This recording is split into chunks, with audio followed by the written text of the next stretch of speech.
All right. Hey, here be danger with Simon and Tyler. That's me. Cool. Simon, Are we this on? is actually we made it at 10 o'clock. There it is, live. Bam. Yeah, Hey, cool. bam! We actually got it to 10 o'clock.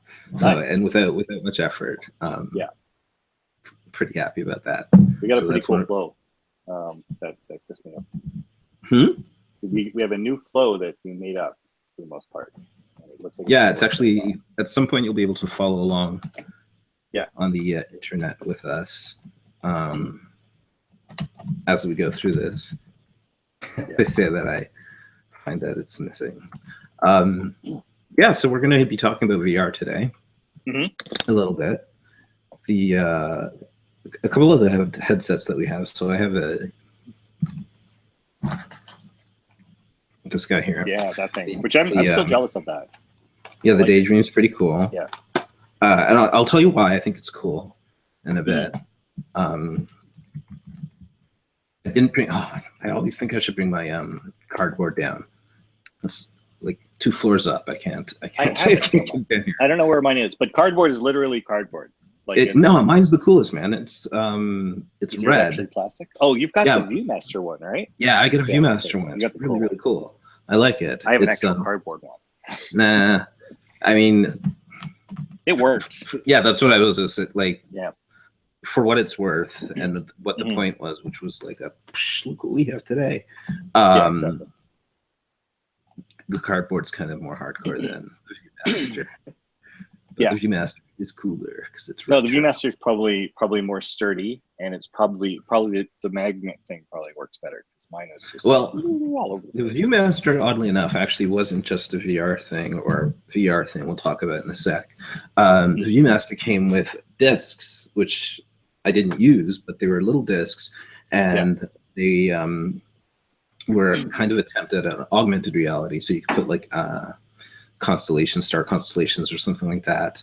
I think there was one for animals, like little animals for kids, right? So, and it would blend it with the area around it. So that's not why I bought it. So I didn't really use it like that. I bought it for cardboard, which was cool. Okay, so there's this thing that I'm thinking about whether a lot of the stuff that I'm seeing, like labeled on YouTube, says it's 360 VR, and so there's a couple things about that. Give me a moment. let me wonder about that. I pause it. So a lot of these 360 things, being in the cardboard land, I think that you can experience with just the cardboard alone. It's not necessarily a VR thing.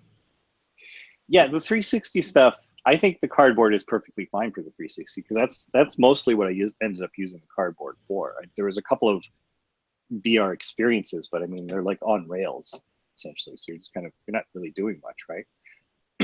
But the VR videos are great with cardboard because you can just jump right into them, and so can everybody else, and it's still pretty dang impressive. It's not VR.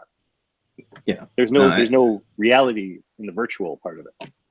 I think I have to be able to act like I'm in some way interacting with the environment. I want to be touching or I click and something moves or something explodes as a result of an action that I took. That's one of the things about VR that I like. The 360 experiences. I remember you were talking about one on rails, for example, and there's a square pusher. I'm just writing it into the notes right now. Square pusher. Oh my gosh, yeah, that one's interesting. Yeah, you told me about that. So there's a square pusher app for cardboard that I recommend you download. It's on the everybody should download it. Just go download it. It's free. And it's not like anything you've ever seen before, which is nice. It's on Rails too, but that's closer to virtual reality than a video. That was the thing too. That's why I brought it up. It was closer. It is closer to virtual reality. It is one messed up piece of software. It's really cool. So it is. I don't know if it's on the iTunes store, but it is in Google Play. I know the App that. Store. So Yeah. this is in the App Store Yeah. for Play Google Store. things. Yeah. So square pusher there. Yeah. So that's the one thing that's interesting about the 360-degree experience. So I don't know if we talked about this offline, but Google's done a bunch of research for, I think, a lot of YouTube stuff and a lot of the 360 stuff that they're serving. And they're finding that people only really look like in this area here, right? Yeah. So most people actually don't turn around and like check out everything around them. So what they're coming out with is a format of the video spec, which is basically 180. Like, yeah, that simplifies a lot of things. Yeah, it simplifies a lot of things, like set design. Yeah. Well, I did a lot of research into this, into the VR, the 360 VR video, which is not. There's one more component I just realized: you cannot shoot 360 3D video. Just how would you do it? Yeah. Okay. Like you basically need two cameras that are balls beside each other. I don't know how. And they would see each other. Somebody's got to figure that out. That's somebody's something. Somebody's going to hear you say that, and they're really like, yeah. I think there's a next level trick for that. I think it's more totally. like,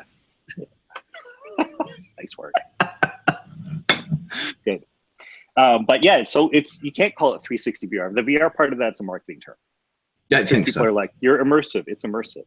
Yeah. It's more like which is fine. VR, it's great. 360 Ghost of Christmas Past is more like. There's this Dolly thing going around right now. This experience, and it's very cool. But it's on rails. You go around and there's like, it's freaky. There are these really tall elephants. It looks like a bunch of Dolly paintings with elements that you'd recognize put together, and it's it's interesting, but it's like being on a slow roller coaster. Yeah, it's still a railer, but I think one of the things that differentiates that even from the 360 video is the 2D 3D, because if you're on a railer like that and you look down and it's 3D, it's a completely different experience than if you look down and it's 2D. Yeah. Okay. Yeah. You're totally right. Because one's going to make you apart from everyone. The other one's going to be there's forced perspective into it because it is the 3D feeling. Okay. No, you're right. Because I'm picturing going through this building, and it's okay. So I'm going to put it here. I realized that from. What was it that I said? What did you just say? It was a snort, and then what after that? The building. Oh, the Dolly building. The Dolly building. Yeah. Is that one a video or is that a? I don't know. I saw something of it on. I saw something about the Dolly video. I watched it on the Daydream thing, and then I saw something on while I was in YouTube that looked like it was a video of the same thing. So I don't know, but the one that I saw was 3D. One of the things that really emphasized that for me is when I had the Oculus, and I had an Oculus. Oh yeah. Oh, we can talk about that later. There's a diss out on Oculus right now, but anyway, go on. Really? One of the early games is like this one where you're running around like a computerized, almost like a Tron universe, and it's incredibly disorienting to see 3D things at a certain scale that your mind can't really understand. Because it's like you're on Earth, you can only see so far generally, even if it's a desert, and then it's like 4.7 kilometers or something like that. Yeah.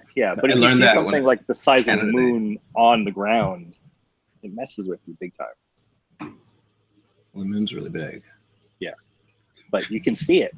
It's like the scale of that's just like that's not right, and you start to get a little weirded out. You'll see when you get PlayStation VR, I'm sure. Yeah, well, okay. That's something for the next segment. I think that it's just a little. But anyways, you're not going to get that same thing in 360 video. I don't think. No, I'm okay with 360 video not being 360 video, and I like the 180 idea.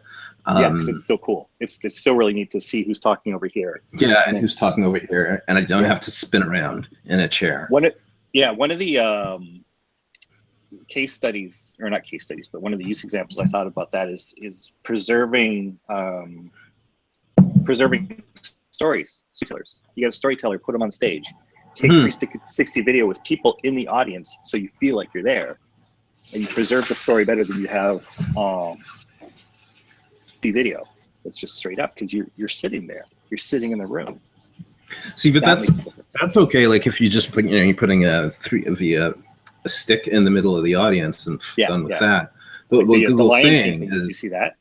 Did you see the Lion King 360 like video? that? Yeah, no. That one's amazing. So this is the argument, though, right? That everything behind the camera doesn't matter because nobody looks there anyway. Yeah, I think it's more you want to set up a stage. You want to be the fourth wall. You don't want to have to make people do this. It's cool to do that. Yeah, but it's a gimmick, and it's totally, the sausage separation from right. Star Trek. I was watching. Wouldn't it be cool to sausage separated and they only use it once or twice? I was about to say, I think it was twice. Yeah, I think it was twice. It's just cool now to know that it can do it. Yeah, exactly. It's like you can. I'm guessing some videos will still be 360, like you got a gimmick on them. Well, there's a lot of sporting videos that you kind of want to be there, right? And but at the same time, those things make sense. I was doing one today. The guy was surfing. I didn't realize until I turned around. So you want those sorts of things, I think, to be like a little bit more guided as opposed to just free form. Again, discover you're on a surfboard. Yeah, it was really cool. I was in the middle of this like giant wave. It was awesome, but it was over there. Oh, hey, it's the guy. I'm like, oh, that's me on a surfboard. Check this out. Like, it's pretty weird. Yeah, it was. Anyway, so I'm gonna take us to a break right now. Yes. And we will be back when I figure out how to take us to a break.